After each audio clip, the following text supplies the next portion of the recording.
आणि यानंतर घेऊयात पावसासंदर्भातील बातम्यांचा वेगवान आढावा मान्सून सुपरफास्टमधून।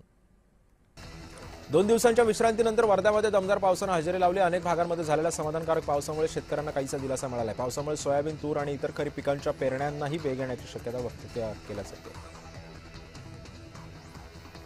बुलढाणा जिल्ह्यामध्ये खरीप हंगामातील पेरणीच्या कामांना आता वेग आलेला आहे। जिल्ह्यातील शेतकरी शेतामध्ये उतरून सोयाबीन, मूग, उडीद, कपाशी पिकांची पेरणी मोठ्या संख्येने करतायत आणि यामुळे शेतकरी आता मोठ्या उत्साहाने कामाला लागले। वाशिम तालुक्यामध्ये काही ठिकाणी मध्यम स्वरूपाच्या पावसाने हजेरी लावली। मागील 2 दिवसांमध्ये पेरणी केलेल्या शेतकऱ्यांना काहीसा दिलासा मिळाला आहे। खरीप हंगामासाठी पाऊस लाभदायक ठरल्याने शेतकऱ्यांमध्ये समाधानाचं वातावरण आहे।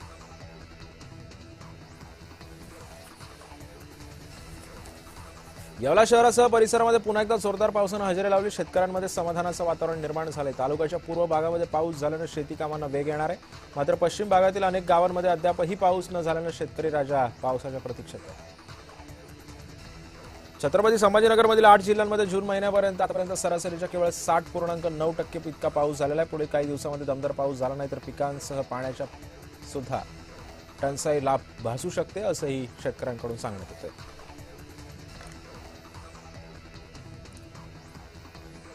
आणि यानंतर